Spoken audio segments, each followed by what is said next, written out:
In this video, I'm going to talk about the 15th Bond film, The Living Daylights. So pre-production began on the 15th James Bond film, and John Glen was immediately hired for his fourth turn at directing James Bond. Roger Moore had officially retired as James Bond after A View to a Kill, after he toyed with retirement as early as For Your Eyes Only, and this left a huge 007-sized vacuum in the cinema ether. Before James Bond had been cast, originally the idea was that this movie would be a prequel film and completely reboot the 007 franchise. In the first version of the story, a young 20-something James Bond would be mentored by a senior agent named Burton Trevor, who was 007, and the two would infiltrate a Chinese warlord named Quang. And the two would be captured, and Trevor would die while helping Bond escape, and James Bond would hunt down Quang and kill him. He would then be promoted to a 00 and be given Burton Trevor's number, 007. And the movie would end at the start of Dr. No. But Cubby Broccoli vetoed this, and they wouldn't make a reboot until the 2006 Casino Royale. Now for the plot of the movie, they used a short story, The Living Daylights, as a reference point, and it was Ian Fleming's final book published after his death, along with Octopussy, Property of a Lady, and a weird little story called 007 in New York. So in the short story The Living Daylights, Bond is sent to East Berlin to cover the defection of Soviet agent 272 and protect him from another Soviet agent named The Trigger, who is rumored to be assigned to assassinate him.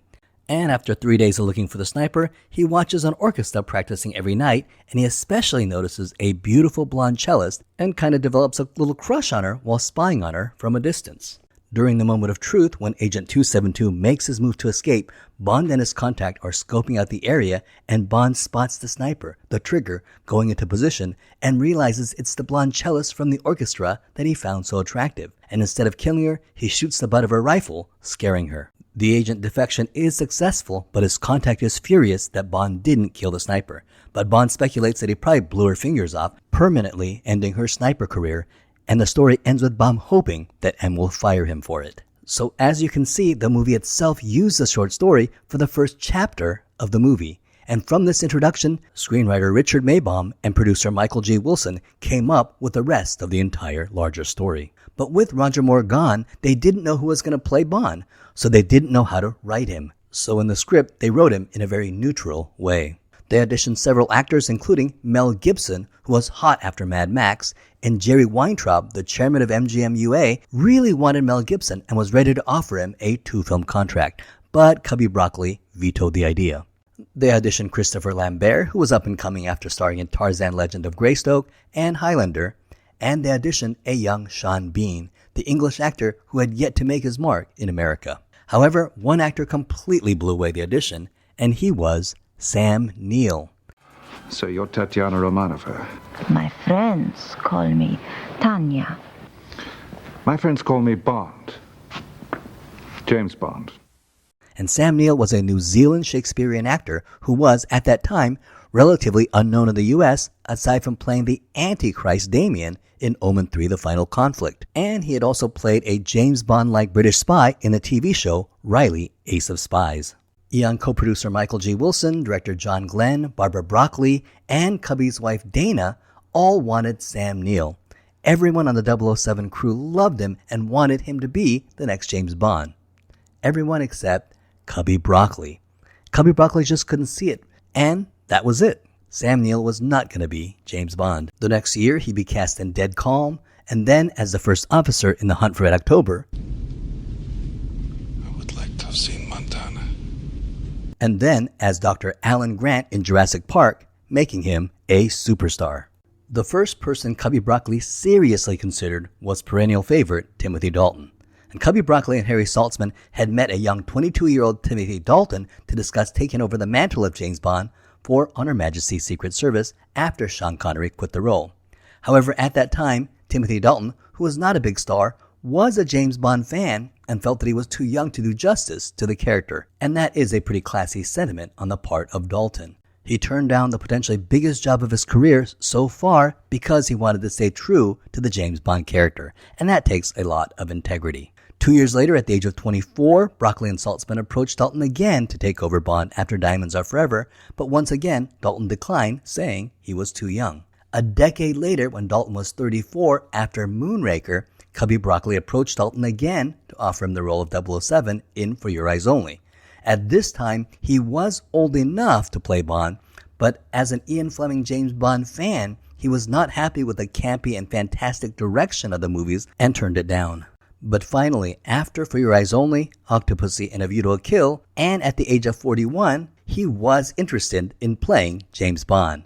However, there was a problem. Timothy Dalton was busy filming a movie called Brenda Starr with Brooke Shields, a movie based on the comic book Brenda Starr, and therefore he could not commit to the James Bond movie. So Cubby Broccoli had to look elsewhere, and Cubby Broccoli found Pierce Brosnan. Brosnan had met Cubby Broccoli on the set of For Your Eyes Only when he was visiting the set of his wife, Cassandra Harris, who was playing the Bond girl Contessa Countess Liesel von Schlaff. At that time, he didn't have much acting experience, but Albert Broccoli was very interested in him and even said, "If he can act, he's my Bond." So 3 years later, Brosnan had fine-tuned his acting with a 3-year run on Remington Steele, which had just been canceled. So Eon did a bunch of screen tests, and Pierce Brosnan just blew them away, and he was cast as the new James Bond. And everyone on the Eon team was very excited that they had their Bond, and there was a lot of positive energy on the production crew. And I remember back in 1986 when Pierce Brosnan was announced as the new James Bond, and I was in high school, and I remember we were all excited for his casting.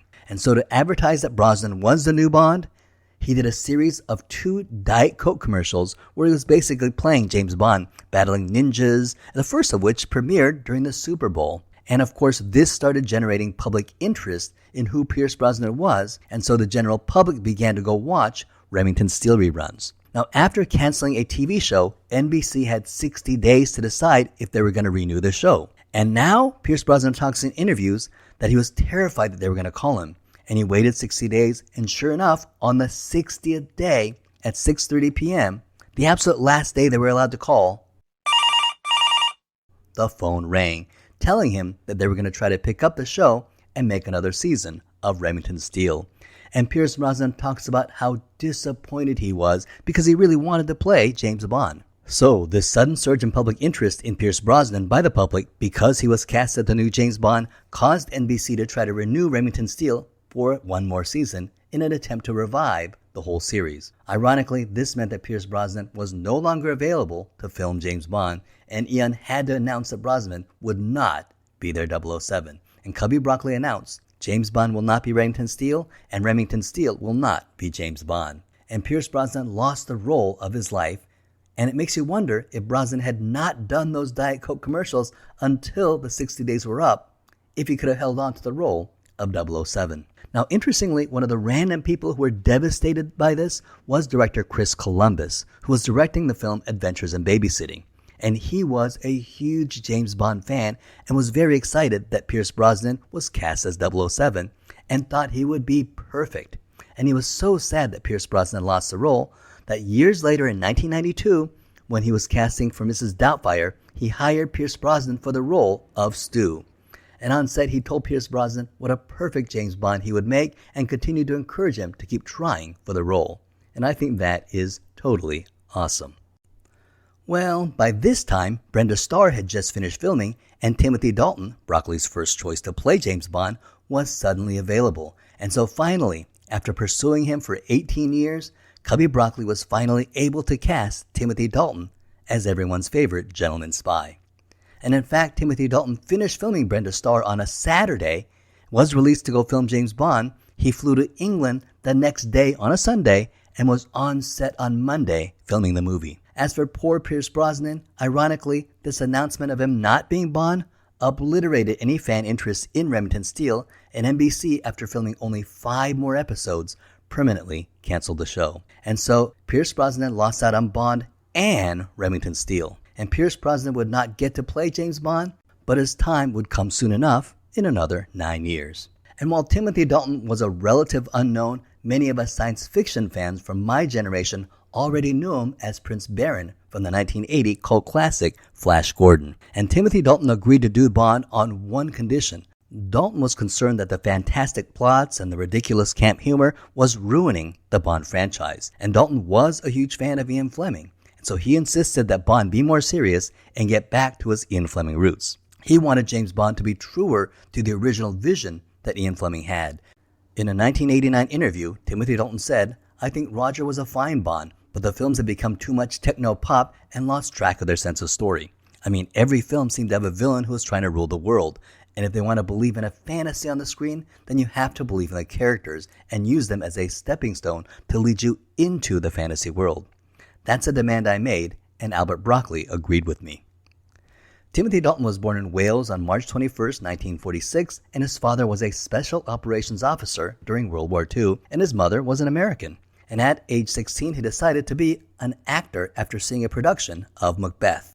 He enrolled in the Royal Academy of Dramatic Arts, and he was quickly discovered as a talented actor and was hired in multiple BBC television programs. In 1971, he starred in Mary Queen of Scots and the 1975 film Permission to Kill, and continued to work as a theater actor.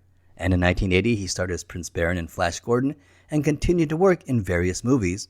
But it was in 1987 here where he got his big break in this movie as playing 007.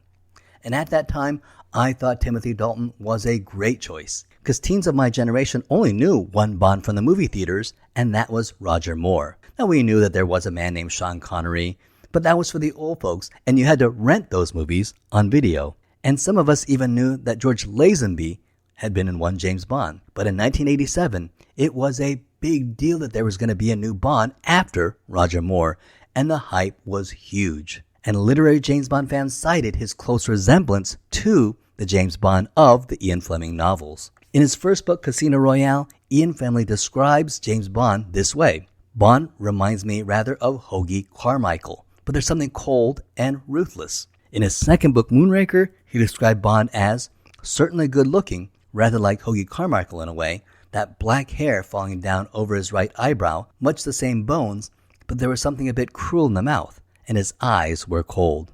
Who is Hoagie Carmichael? He's a well-known American composer and jazz pianist born in 1899 and died in 1981, and he's best known for composing Stardust, Georgia on My Mind, The Nearness of You, and Heart and Soul. He's an old music legend and had a bit part in the movie To Have and Have Not in 1944 with Lauren Bacall and Humphrey Bogart. And I have to say, Timothy Dalton does resemble Hoagie Carmichael, especially when he was much younger. And Timothy Dalton had read a few James Bond books and was a huge fan of the character, but after being hired, he decided to read all the Ian Fleming novels in order with the plan to ground his performance in the Ian Fleming character. And while reading the books, he was blown away by how good Ian Fleming was as a writer, and he completely fell in love with the Ian Fleming James Bond character. And in the books, Bond is a burnt-out, cynical secret agent, kind of at the end of his career, and this is the way Timothy Dalton played him in the movie. Go ahead, tell him what you want. If he finds me, I'll thank him for it. Actually, after Timothy Dalton was hired and firmly in the seat as 007, apparently Roger Moore made a phone call to Cubby Broccoli, and Roger Moore had fully retired from the role, but he told Cubby Broccoli that he didn't feel good about leaving the character on the note of A View to a Kill, and wondered if there was any way he'd be interested in him returning for one more Bond film. And apparently Cubby Broccoli told him, "Sorry, Timmy is my guy." Timmy! For the role of Bond girl Cara Milovy, they auditioned many actresses. Mariam Dabo, who had auditioned for the role of Paula Ivanova in A View to a Kill, but lost the role because they thought she was too young, was hired to help read with the male actors who were auditioning for James Bond. And in fact, Mariam Dabo read with Pierce Brosnan, and they liked her and liked her performance during those readings, and they thought she had excellent chemistry with Pierce Brosnan and cast her as Cara Milovy, mostly because of her chemistry with Pierce Brosnan. Fortunately, she also had excellent chemistry with Timothy Dalton, and she sort of has this innocent, bubbly quality that contrasted well to Dalton's quiet, brooding intensity. And I always thought she was the sister of Olivia Dabo, who played the older sister of Kevin on The Wonder Years, because they have very similar looks. Well, they are not sisters, but they are first cousins. Mariam Dabo was born in London to a very wealthy family, and she was raised in Paris and Geneva. And she was a talented artist by the age of 8, and her family wanted her to become an artist. However, at age 13, she wanted to be an actress and joined an amateur theater company while in school. She started college at the London College of Printing, but dropped out to go to drama school at the Drama Centre of London, and left after one term because she was cast in a 1982 film, Extra, and continued to have many small roles in several movies, but her first major role was this film. For the role of the Bond villain, General Georgy Koskov is played by Jeroen Krabbe. And Krabbe was born to an artistic family in Amsterdam, and later in life he learned that his mother was Jewish and that her family had been killed in the Holocaust. His father and grandfather were both painters, and he himself attended the Rietveld Academy of Art, but in 1965, at the age of 21, he dropped out to go to drama school. His first success was in Paul Verhoeven's Dutch film Soldier of Orange and The Fourth Man, which earned him international recognition. And in 1981, at the age of 37, he actually returned to art school and graduated as a painter, and to this day still holds exhibitions of his work in the Netherlands and in London. And in 1987, he starred as Georgy Koskov in this movie, and in the US, he is best known for his role here, but also as Dr. Charles Nichols in The Fugitive, and as Beethoven's friend Anton Schindler in Immortal Beloved. And arms dealer Brad Whitaker is played by Jodan Baker, who returned as an entirely different character, CIA agent Jack Wade in the Pierce Brosnan films. For the henchman Necros, he was played by Andreas Wisniewski, and Wisniewski would play one of the villains in Die Hard, one of Hans Gruber's men. Now for the role of the good Russian general, he was supposed to be General Gogol, played by Walter Kottel, which would have made this the 6th James Bond film in a row that Kottel would have appeared as General Gogol. The 7th if you count Kottel as Morenzi in From Russia with Love. However, Walter Kottel was too sick to play the role, so a new character, General Pushkin, was created, with General Gogol only appearing as a brief cameo at the end of the movie. Well, Walter Kottel really wanted to play General Gogol in this movie and begged Cubby Broccoli to let him be in it. However, there was a problem, and the insurance companies refused to insure him. And Walter Kottel wanted to be in this movie so badly that he even agreed to pay for the insurance himself so that he could be in this movie. However, the insurance company still refused to insure him, so they had to recast the role. However, there are hints that General Pushkin was really supposed to be General Gogol. First, the movie emphasizes the pre-existing relationship, trust, and respect that James Bond and General Pushkin / General Gogol have for each other. And there's another hint, and that is that General Pushkin's secretary and mistress. You see, in the Roger Moore films, General Gogol's secretary is Miss Rubelvich, played by Eva Ruber-Steyer. Get it? M is money penny, and Gogol has Rubelvich. And Miss Rubelvich was in The Spy Who Loved Me, For Your Eyes Only, and Octopussy. And she and General Gogol clearly have more than a professional relationship. Well, in this movie, General Pushkin's young mistress and probably a secretary, with whom he's having an open affair, is named Mrs. Rubavitch, portrayed by Virginia Hay. Get it? Rubavitch, Rubavitch? It's a nice Easter egg for the die-hard 007 fan. In fact, Miss Rubelvich, the original secretary to General Gogol, played by Eva Ruber-Steyer, in the previous 3 films, was supposed to be in this movie. However, with the recasting of Walter Kottel, she was recast by Virginia Hay, and her character was renamed Rubavitch. And fans may recognize Virginia Hay as the beautiful warrior in Mad Max 2, The Road Warrior. And General Pushkin is played by the always amazing John Rhys-Davies, who is best known as Indiana Jones's close friend and ally, Sala, in the Indiana Jones franchise. And General Pushkin, as played by John Rhys-Davies, was supposed to return in the next film, License to Kill, to continue the continuity created by General Gogol. Now in this film, we also see the return of the Aston Martin as Bond's primary car. Bond had not driven an Aston Martin since On Her Majesty's Secret Service. However, the Aston Martin was the car most associated with the classic James Bond, and since this is a new James Bond, having him drive the Aston Martin was a way to connect him to the past. Remember, Sean Connery's Bond drove an Aston Martin DB5, Roger Moore's Bond drove a Lotus, and the next Bond, Pierce Brosnan's Bond, will drive a BMW.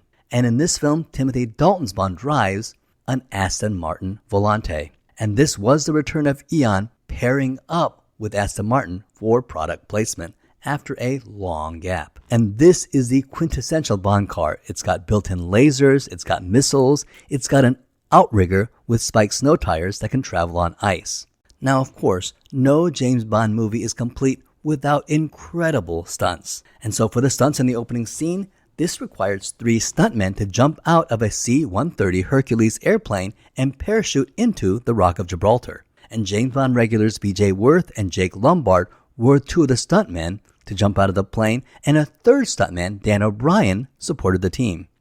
Now, because there was such unfavorable terrain and heavy winds, they originally worried that the jump would be too dangerous, and so the special effects team had the idea to have the 3 stuntmen skydive from a crane rather than an airplane. However, B.J. Worth looked at the stunt, analyzed the terrain, and realized that he and his team really could do the jump from an airplane. And sure enough, the jump was perfect. All 3 stuntmen parachuted safely, landed perfectly, and the entire sequence was shot in 1 day. However, the stunt at the end of the sequence where the Jeep crashes off the Rock of Gibraltar into the waters turned out to be more of a problem. Now, in the sequence, James Bond activates a parachute and escapes the Jeep as it is pummeling toward the sea. And initially, the crew went to the Mojave Desert and dropped the Jeep from a helicopter while a stuntman would be on top of the Jeep to look like he was flying out of it. And the Jeep itself had a parachute. And the first take went well, although footage was not convincing enough to use, so they tried it again a second time, but this time, the parachute on the Jeep didn't open, and the Jeep fell from the helicopter and smashed into the ground of the Mojave Desert and flattened like a pancake. So the team felt it was a bad omen and tried to do something else. And what ended up working for the movie was that they shot the Jeep with an air cannon and had a mannequin inside with the parachute that was released via remote control. And this looked good, and this is how they filmed the sequence that made it into the movie. For the final stunt, the moment where James Bond and Necros fight on a cargo net that is flailing on the back of a flying cargo plane, this was an incredibly dangerous stunt, and there are no special effects used for this stunt. There's no blue screen, no front or back projection. It really was 2 stuntmen on a net on the back of a flying airplane. Well, let me correct that. That's not exactly true, because when you see close-ups of Timothy Dalton and Wisniewski fighting, it was exactly that. It was blue screen with back projection. And they were on a soundstage with a model of the back of the airplane, with a huge fan blowing air, and the 2 actors hanging onto the necks, simulating flying. However, when you see the aerial shots of the airplane, this is really done in real life. And the stunt was done by B.J. Worth and Jake Lombard, and Sparky Green organized the logistics of the stunt. And one of the problems was that after hanging on the back of the airplane, the stuntman would be completely spent and would barely have enough energy to climb back onto the plane.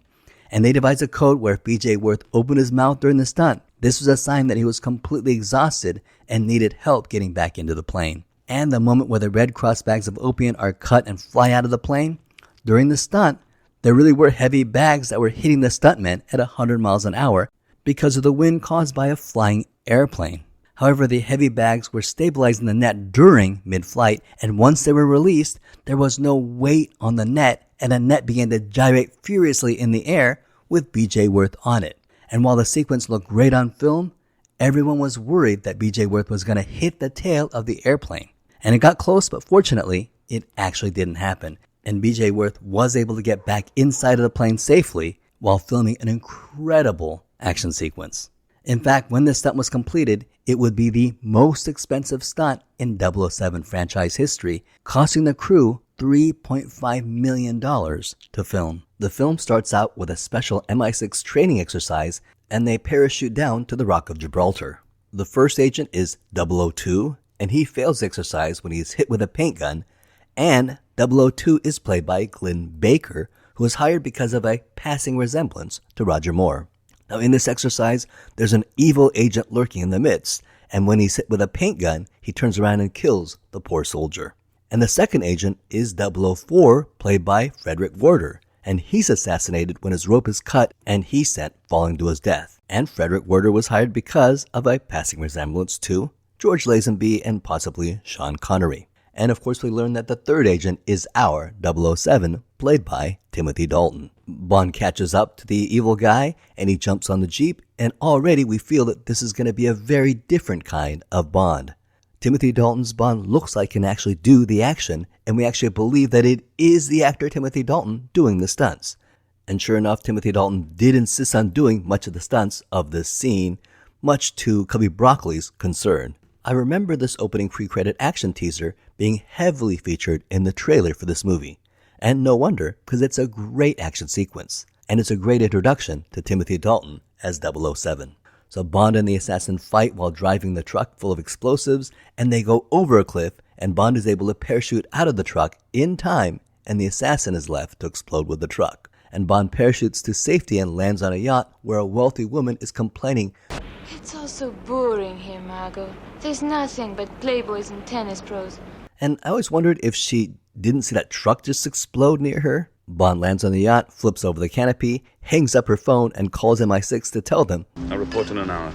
And when the woman offers to join her, he decides he'll report in 2 hours. And I love this opening sequence. Now, the woman in the opening sequence is named Linda in the credits, and she's played by Kel Tyler, also known as Belle Avery, who eventually quit acting to become a movie producer and recently produced the hugely successful film Jason Statham's The Meg and its sequel, The Meg 2, The Trench. And then we get the opening music montage by Norwegian synth-pop band a-ha, who had hit it huge with their hit Take On Me. And Eon was so pleased with the results of their last collaboration with Duran Duran that they went with another MTV superstar. First, they wanted Madonna, and they offered her $1 million, but she declined. And of course, a decade later, she would sing the opening song to Die Another Day. They then went to the Pet Shop Boys, who also declined. The Pretenders really wanted to do it, but Eon did not feel that they were trendy enough. However, Eon would use them to write the song for the ending of the movie. And so they went with a-ha. And while a-ha and their song Take On Me will remain a one-hit wonder, it was quite a hit, and one of the most iconic songs of the 1980s. Now, they did follow it up with The Sun Always Shines on TV, but it didn't quite capture the magic of Take On Me. And today, they probably are best known for Take On Me and this song, The Living Daylights, and kinda known for The Sun Always Shines on TV. Well, I have to admit, I absolutely love this song. And while not as artistically layered as A View to a Kill, The Living Daylights is a fun song, and it's incredibly catchy. All you need to do is think of the song, and you'll spend the next few hours humming the tune. John Barry, who loved working with Duran Duran, did not enjoy collaborating with a-ha. He found them difficult to work with and felt that a-ha did not appreciate the legacy of the James Bond character nor the franchise. And when the movie was completed, a-ha had a very casual attitude about attending the premiere of the movie. Incidentally, John Barry, who had pretty much been with James Bond since the beginning with Dr. No, will write his last James Bond movie score. John Barry was going to return and write the musical score for License to Kill, but he got sick when he had a ruptured esophagus and he had to be bedridden for almost 2 years. He did eventually recover and wrote the musical score to the 1990 film Dances with Wolves, for which he would win an Academy Award, and he also wrote the score to the 1992 film Chaplin, which would earn him an Academy Award nomination. After the musical title sequence, we get the movie proper, and it feels like an old-school espionage film. And this is straight from the Ian Fleming short story, The Living Daylights. We're in Bratislava, Czechoslovakia, and Bond is sent there to help Russian General Georgy Koskov defect to the U.S. And he gets a fellow agent, Saunders, who is a beginner, and this is apparently his first big mission, and Bond is really there to help back him up with any snipers. And like in the short story, Bond notices a beautiful cellist in the orchestra, and they head up to their hotel, and Saunders gives Bond a huge sniper gun. And this is a real gun. It's the Walther WA-2000 and was designed as a sniper rifle for the West German police. The WA-2000 is known for its distinctive design with a short floating barrel and wooden frame, and is extremely rare. Only 176 were ever produced. Bond also has a nifty spy gadget, Tuxedo, where the collars can turn and the jacket turns into a dark turtleneck hiding the white tuxedo shirt. And it's such a simple thing, but I have to say it's one of my favorite spy gadgets. As Koskov makes his defection escape, he notices the sniper, who was the beautiful cellist from the concert. And despite his orders to kill the sniper, he recognizes something off about it and can see that she's not a professional. And rather than kill her, he shoots her sniper gun, letting her survive. And Saunders is furious, and we learn that Koskov and Bond know each other. And Bond realizes that Saunders' plan to get Koskov to the west was simply to hide him in the trunk. And Bond tells Saunders that First place they'd look. Bond takes over the mission, and we learn that Bond had a whole escape mission planned out. Bond places Koskov into a pipe cleaner of a natural gas pipeline between Czechoslovakia and Vienna, and shoots Koskov at high speeds into the west into a Vienna gasometer where Q is waiting for him with a Hawker Siddeley Harrier jet, which flies Koskov to England at high speeds. And meanwhile, at the border checkpoint, the border guards indeed check the trunk, and Saunders realizes that his mission would have failed. But Saunders is angry and scolds Bond for not killing the sniper. And like in the book, Bond says that if M fires him, he'll thank him for it. And he's certain that the sniper was not a professional, and then speculates that he probably, Whoever she was must have scared the living daylights out of her.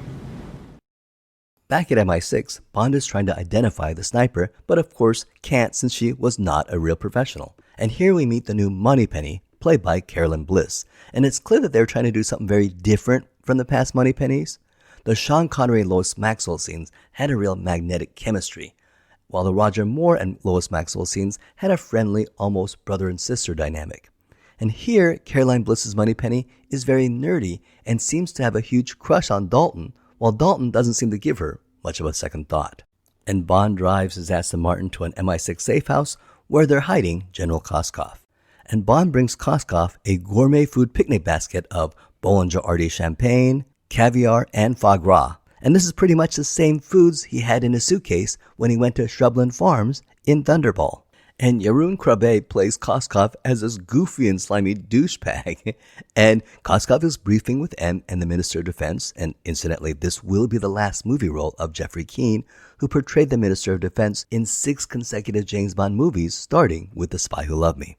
And General Koskov tells M, Minister of Defense, and Bond that General Gogol's replacement is General Pushkin, and he's reinstituted an old initiative called Smrtspionen, or SMERSH, meaning death to spies, or rather, death to enemy spies. And this is a real historic counterintelligence organization during World War II and was created by Joseph Stalin in 1942 and was created to subvert the Nazis and was a branch of the KGB, or the NKVD as it was known back then. Now, in fact, in the Ian Fleming novels, the enemies were never Spectre, because Spectre was created much later in his 9th book, Thunderball. So for the previous 8 James Bond books, most of the time, James Bond was fighting SMERSH. So the fact that we initially think the bad guys here will be SMERSH is a nice Easter egg to the true James Bond fan. And at the entrance, we follow a milkman who is a handsome, muscular blonde guy, so we 100% know that he's an evil henchman. And here he is Nekros, which means death in Greek, and is indeed one of the main bad guys. And Nekros kills the MI6 guard by strangling him with his headphone and throws explosive milk bottles, and he is able to successfully extract Koskov from the hands of MI6, making them the laughingstock of the intelligence community. We're the laughingstock of the intelligence community. There's a kitchen scene where we surprisingly have a long shot of this colorful parrot, and it's weird because it's totally random. Well, it is confirmed that this is the same parrot who played Max in For Your Eyes Only. You know, and it's a nice cameo. Bond doesn't buy General Koskov's story about General Pushkin being crazy and wanting to kill all British spies. He's worked against General Pushkin before and knows he's very rational. However, M reveals to Bond that the agents that were killed by the assassins in the opening training exercise was killed under Smrtspionem. So Bond is ordered to kill General Pushkin. He reluctantly accepts and asks for permission to investigate the female sniper. And Moneypenny is able to track down the sniper and finds out that she is Cara Milovy, talented scholarship cellist. And Bond goes to Q Labs, where he's given a keychain that's really a stun gas and also an explosive that's activated by a whistle. And those around in 1987 will remember these keychains. They were everywhere, and you could supposedly find your keys by whistling, and they were so popular that they're sold in every gas station and convenience store for about $5. And I had one, but you can never get it to quite work. And in the background we get a couch that swallows people, and Q is working on a huge portable radio that he calls the Ghetto Blaster. Something we're making for the Americans. It's called a Ghetto Blaster. And one of my younger nephews asked me to explain this joke and the meaning of Ghetto Blaster. And I can't believe I have to explain this, but here I go. Back in the early 1980s, these big portable radios were really called Ghetto Blasters. And that wasn't a joke. There's no punchline. That's what we called them back then, Ghetto Blaster. And it came from the fact that there was a cultural association with hip-hop and urban communities. But around the mid-1980s, it was decided that the term had a negative cultural implication toward the urban communities and started calling them boomboxes. And the term Ghetto Blaster was slowly out of fashion. However, with this Q's invention, the boombox literally can blast a ghetto. Now, there is a crazy behind-the-scenes story involving the filming of this scene. When the Ghetto Blaster shot out its missile, the missile was activated by the then Prince Charles, now King Charles. And this story is good. Prince Charles and Princess Diana visited the set of The Living Daylights, and the FX crew offered to let Prince Charles activate the missile that is shot from the boombox. And he did it, and it was perfect, and the footage was actually used in the final cut of the film. Now, during this visit, Jeroen Krabbe thought it'd be funny and told Princess Diana to hit Charles on the head with a breakaway bottle. These bottles look like they're made of glass, but are really made of sugar, so they shatter very easily and don't harm anyone. Well, she decided to do it, and if you see the whole scene, Charles was prepared. She gave him warning. They did it. The bottle shattered all over Charles's head, and everyone applauded afterwards, and you could even see Jeroen Krabbe laughing. Well, the next morning, this was huge news, with a photo of Diana smashing glass over Charles's head. And some news clips even made it look like Diana snuck up behind Charles and hit him on the head with a bottle, as if she were enacting some hidden fantasy. And it's a funny video clip, and overall it was harmless, but it became a huge bit of news. And think of it as a viral meme in the pre-internet age. And Jeroen Krabbe was a little embarrassed that he had instigated the whole thing. And I remember I even saw this on the news in the US, and I had no idea it happened on a James Bond set. Bond investigates the sniper and her gun and sees that the bullets in the sniper rifle were blanks. And that means that Koskov's defection must have also been a fake. And Koskov placed this poor girl as the sniper to be killed by Bond in order to make the defection seem real. And she's being interviewed by the KGB, and no doubt they're just interviewing her because of Georgie's defection, not because they have any suspicion that she was posing as the fake sniper. Bond tracks down Cara Milovy and finds out that he is Koskov's girlfriend, and Bond convinces her that he's Georgie's friend and convinces her that he was sent by him to bring her to Vienna to reunite with him. And Cara Milovy is a sweet and innocent girl who really has no idea what kind of person Koskov is and what kind of world of espionage she is now in. And she certainly doesn't know that her boyfriend set her up to be murdered by Bond. However, before they leave for Vienna, Cara insists that she takes her cello, and Bond says no at first. My cello, it's at the conservatoire. Don't worry, I'll get you another in Vienna. No, we must go back for it. But cut to him waiting in his car for Cara to get her cello. Bond takes Cara to the border and they go to Vienna, but they're being monitored by the KGB and the local police. And this leads to a really cool car chase where Bond shows off some of the new options of his Aston Martin.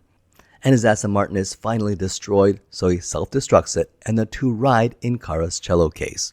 And it was director John Glen's idea to have the two escape this way.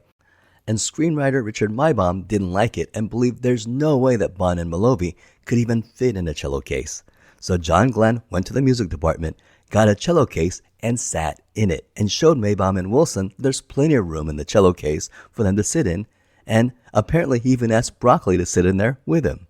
And so they decided to go for it, and the prop department created a sturdy cello case made out of fiberglass, and had skis on the bottom so that it could be ridden in the snow with a control with a side steer that Mariam Dabo actually had to control. And meanwhile, firecrackers were placed in the snow to resemble the gunshots. And when you see Mariam Dabo's reaction to the firecrackers, those are genuine reactions. And go to Tangier and follow Pushkin as he meets American arms dealer Brad Whitaker. And Whitaker appears to be a war fanatic, and his home are statues of military rulers such as Genghis Khan and Adolf Hitler. And the other historical statues include Alexander the Great, Attila the Hun, Napoleon Bonaparte, Duke Wellington, Oliver Cromwell, and Julius Caesar. And apparently, General Koskov arranged a large arms deal between the Russian government and Whitaker, and Pushkin is now canceling the order and demands that the deposit of $50 million be returned to them. And he knows that Whitaker and General Koskov are up to some scheme. He just doesn't know what it is at this point.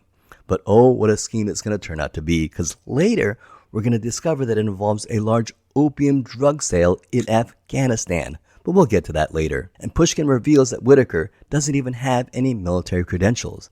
You were expelled from West Point for cheating. Originally, Brad Whitaker was going to be a standard villain, but the film crew rented the house of Malcolm Forbes to double as Whitaker's mansion. And in the Forbes mansion, they discovered that he collected miniature war figurines. And they loved this and actually used the war figurines in the movie, so those war figurines really are part of the Forbes collection. And they added a character trait where Brad Whitaker is a war fanatic. When General Pushkin leaves, Whitaker is worried that their scheme may be up, but Koskov believes that We've convinced the British that Pushkin is a danger. They will send their best man, James Bond, to eliminate him. And meanwhile, Bond and Cara have made it to Vienna, and they make a stop at the Prater, an amusement park and historical landmark southeast of Vienna. and Bond learns that the Cara's cello is a Stradivarius. A cello with a name? It's a Stradivarius. And has his team investigate how Yorgi could afford such an instrument. And where would Koskov get that kind of money? Check it out. And Bond and Cara develop a chemistry with each other, and they go to the opera, and they even have fun at the amusement park. And I love the gag where Bond is so good at shooting that the carnies begs him. No more. And while Bond is using Cara, you also get the feeling that Bond is starting to see that she's just an innocent pawn, and he's starting to like her.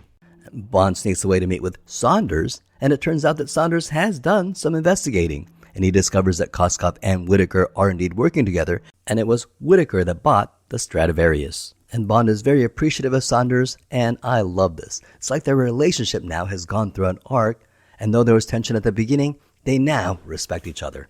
But Necros has laid a trap that kills Saunders and plants a balloon that suggests that he was murdered under Spirit Spionem in order to further frame Pushkin. We then go to Tangiers, where Bond is tailing Pushkin, and I guess we're supposed to wonder if Bond will assassinate him.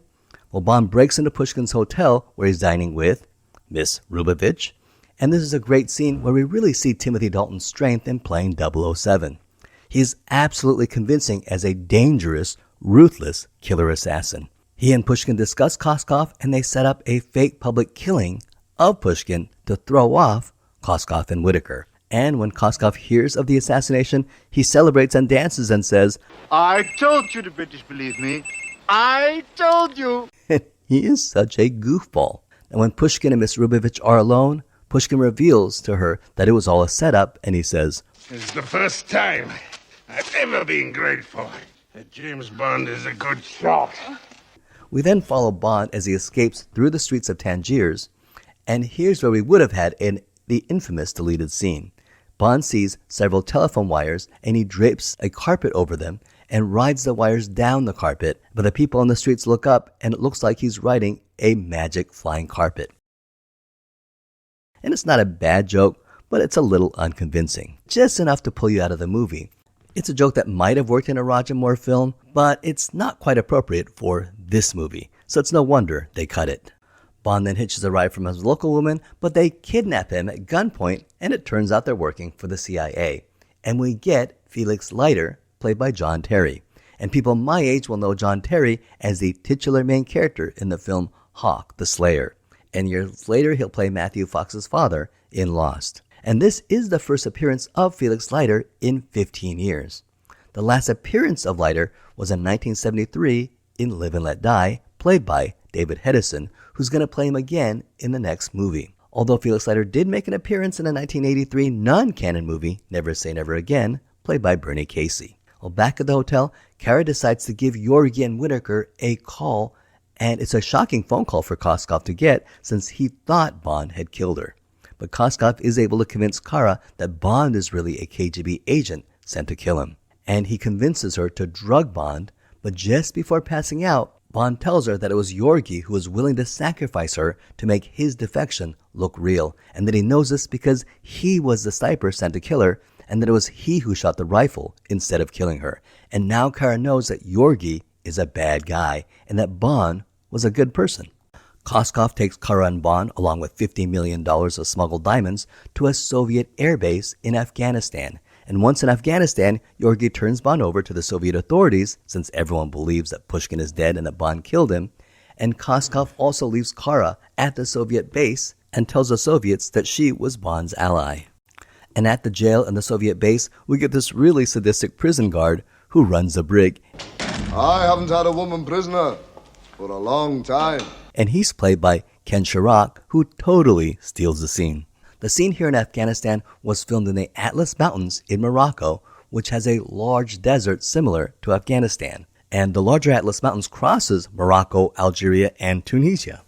And incidentally, Tunisia is where they filmed the desert scenes of Tatooine in Star Wars. And as for the Atlas Mountains in Morocco, they filmed the Afghanistan scenes in Atlas Studios in Ouarzazate, Morocco. And since filming The Living Daylights, Atlas Studios has become a full movie studio for Hollywood movies needing a desert environment. This is where they filmed Gladiator, Prince of Persia, and The Game of Thrones, among many others. And Bond uses his keychain with a knockout gas, and he escapes to jail. and also help this other inmate escape. And we assume he's just a poor Afghan local caught by the Russians in some negligible crime, and he is condemned to death. In the original script, after the escape, he would lead Bond and Cara to an arms market. Now, in the revised script, he leads them to his village, and he then reveals himself to be Kamran Shah, the leader of the Mujahideen resistance fighters of that area. And yes, in this movie, James Bond teams up with the Mujahideen. And that's weird to see James Bond teaming up with the very people the U.S. had been fighting in Afghanistan for the last decade, and we really couldn't have predicted that in 1987. And of course, another infamous movie that had this problem was Rambo 3, a movie where Rambo helps the Afghanis fight the Russians, but had the misfortune to be released a few weeks after the Russians withdrew out of Afghanistan. Now, at the time in 1987, the Afghanis were resisting Soviet occupation, and in the Cold War pre-9/11 world, the U.S. was very sympathetic to the Afghanistan's cause. And it really shows you how much the world can change in 38 years. So the politics don't really hold up now, but I have to admit, I saw this movie recently in preparation for this YouTube video, and I was still able to enjoy it, completely separated from the politics. On the other hand, I know people that have claimed that this is a movie where James Bond fights alongside Al-Qaeda. And they say that Kamran Shah is supposed to be a proxy for Osama bin Laden. And if that were true, that would make this a very uncomfortable watch. But I don't think that's true at all. Because while the U.S. generally thinks that the Mujahideen refers to radical Islam, in reality, the Mujahideen are anyone involved in a resistance. And there really are many Mujahideens in Afghanistan, and Kamran Shah is just supposed to represent one of the many possible minor warlords in Afghanistan, not anyone significant to the larger cause, and not one necessarily associated with a big leader like Al-Qaeda. It is true that Osama bin Laden, who is Saudi Arabian, did funnel financial support to various Mujahideens in Afghanistan, as well as other countries, and it is possible that in the reality of this movie, Kamran Shah may have been one of the warlords that did receive some of the support, maybe not since he has to resort to drug dealing to get some money for arms, but it's just outrageous to say that Kamran Shah is supposed to be a fictionalized Osama bin Laden. That's just out there. I mean, that would be like watching a movie about the U.S. Civil War, like The Good and the Bad and the Ugly, let's say, where one of the main characters meets an officer of a small regiment in the middle of nowhere. Well, it would be a huge mistake to see that movie and claim that that character was Ulysses S. Grant. I see this movie like that. Now, as for the shifting changes in alliances throughout world history, the Mujahideen in Afghanistan were actually first created after World War II when they were trying to fight off British rule. And of course, all the British would have known that. So obviously, we don't need to feel guilty for sympathizing with the character of Kamran Shah when we watch this movie today. I think the movie can be enjoyed on its own. So, back to this movie. Kamran Shah is a small-time resistance fighter who occasionally works for the larger Snow Leopards, a large Afghani crime organization. And the Snow Leopards are working on a large trade where they'll give Koskov a whole bunch of opium for the diamonds. And of course, Kamran Shah will get a small cut of the diamonds, which he'll use to buy arms to fight the Soviets. And here we learn of Koskov's overall plan. Koskov and Whitaker took the money, the $50 million that the Soviets gave Whitaker as a down payment from the original Soviet purchase of the weapons between the Russians and Whitaker, and they used the money to buy $50 million of diamonds. And he'll use the diamonds to buy raw opium from the Afghan Mujahideens, or the Snow Leopards, and Koskov will take the opium and sell them to international drug dealers and make a huge amount of money on the black market. And Bond says that he can sell it in 2 or 3 days, and then it's worth $500 million on the streets of New York. Koskov will use that money to buy the original arms that the Russians offered from Whitaker, while the two pocket a huge amount of money on the side. And they would have gotten away with it if it weren't for that pesky Bond. So Bond decides to totally screw over Koskov by placing a bomb inside an opium bag on the cargo plane, completely destroying Koskov's drugs. And Kamran says he'll help as long as they've already been paid and gone away. And he gets 007 a huge bomb. And you see here in the scene where the Afghanis and the Russians are loading up a plane full of bags of opium, and each bag is marked with a red cross. So I guess the point is that the Russians are using the Red Cross to cover and smuggle opium. Well, apparently the Red Cross, the actual humanitarian organization, wasn't too happy about this. They didn't want their company, their symbol, to be associated with opium drug smuggling, and they actually threatened to sue the film. And let's face it, when you watch this movie, there is sort of, let's say, accidental implication that the Red Cross, or at least their symbol, is a vector to which the world's opium is being smuggled out of Afghanistan into the West. So in the end, the Red Cross decided not to sue, but I think they did have a valid point. And in the DVD release, there is a disclaimer saying that the Red Cross is not associated with drug smuggling. However, while loading the bomb on the cargo plane, Bond gets caught by Koskov and Necros, and he takes off in the cargo plane, which completely causes chaos, and the Soviets and the Afghans begin to fight each other. And Bond is about to take off on the cargo plane, but he sees Cara following her on the Jeep and gets her to dock on the back of the plane. And this maneuver would be very dangerous and almost impossible to do in real life, and was created by creating a mock-up of the plane that inside was a ramp. As they're flying the plane full of opium with a bomb ready to explode, Necros boards the plane, leading to an amazing action sequence. And again, it's just crazy to think that they really did this stunt. Bond is able to get the upper hand with Necros, grabbing Bond's boot when he cuts off his shoelaces, and Necros plummets thousands of feet to his death. And when Cara asks where Necros is, Bond tells her. He got the boot. However, before Bond and Cara fly away to safety, they notice that the Soviets are in hot pursuit of Cameron Shaw and his men, and they decide to go back and help them by using the bomb to blow up the bridge separating the Mujahideen and the Soviets, as Cameron Shaw and his men celebrate in gratitude. Now this is the moment where Bond blows up the bridge was pure old school Hollywood special effects. Now, in Morocco, there was a bridge that was only about 10 feet off the ground, and the horses and tanks crossed it. And they built a 4-foot miniature and simply put the miniature in the foreground and the real bridge in the background, and it's incredible and looks as if the bridge was at the terrifying height of 300 feet in the air. Then back at Pinewood Studios, they built a large bridge at about 1/4 the scale, and they really blew that up.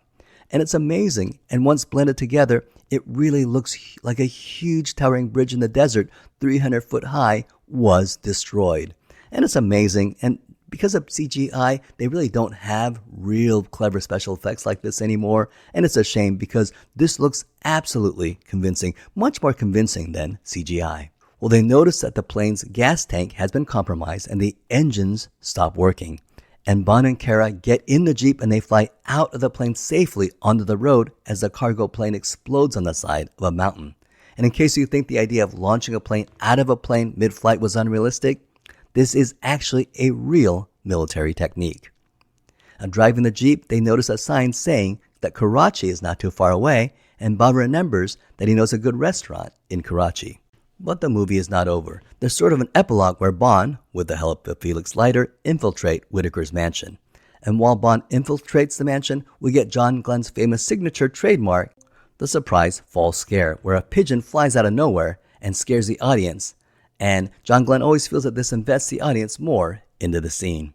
Koskov has made it safely back to Whitaker's place, and Bond and Whitaker face each other, and Bond with his Walter PPK, while Whitaker has all sorts of modern weapons in his massive arsenal, including a special lightweight assault rifle with a bulletproof shield, and that he himself is also wearing a bulletproof vest. However, Bond is able to use the keychain that is the bomb and activates it with the wolf whistle, incapacitating Whitaker. General Pushkin arrives, and Yorgi emerges and pretends that he's been kidnapped by Whitaker. However, Pushkin knows exactly what's been going on, and he tells the KGB to take Koskov back to Russia. In the diplomatic bag. And I didn't know what this meant back then, but I do know now. A diplomatic bag are pouches that contain important documents that are immune to search and seizure. However, when referring to people, it can imply that the person is a traitor to the nation, and heavily implies that as a traitor, he will be executed upon arrival. And the movie ends with Cara in Vienna playing the cello for the orchestra, and Gogol makes a cameo where he'll help Cara immigrate to West Germany. And the movie ends not with the Aha song, but a slower love ballad called If There Was a Man, which was written by Chrissie Hynde and the Pretenders. And it is the first James Bond movie to feature a different song from the opening of the movie and in the closing credits. The film's royal world premiere was held on June 29, 1987 at London's Odeon Leicester Square Theatre in the presence of King Charles and Princess Diana. And the movie was made on a budget of $40 million, and it grossed $51 million in the US and went on to take $191 million worldwide, making it very profitable. And that's a respectable take, certainly enough to guarantee a sequel. And it was also a critical success at the time, and everyone loved Timothy Dalton's performance. And at that time, we assumed that he'd be the next Bond for about 5 or 6 more movies. Critics applauded Dalton and the action sequences. However, some critics did criticize the weak villains, Koskov and Whitaker. Fans reacted positively to Timothy Dalton at the time, and I remember my friends generally thinking that he was a better Bond than Roger Moore, certainly better than George Lazenby, but maybe not quite as good as Sean Connery. Now, unfortunately, time has not been kind to Timothy Dalton's standing as James Bond, and he now joins George Lazenby as the Forgotten Bonds. And in many lists, he ranks as the worst James Bond, and I think this may have to do with the fact that he was only in 2 movies. Well, that ends this video on The Living Daylights, and please wait for my next video, which is going to be the final performance of Timothy Dalton in License to Kill. And don't forget to check out my other videos. That ends this video. Thank you so much for watching. I hope you had a great time.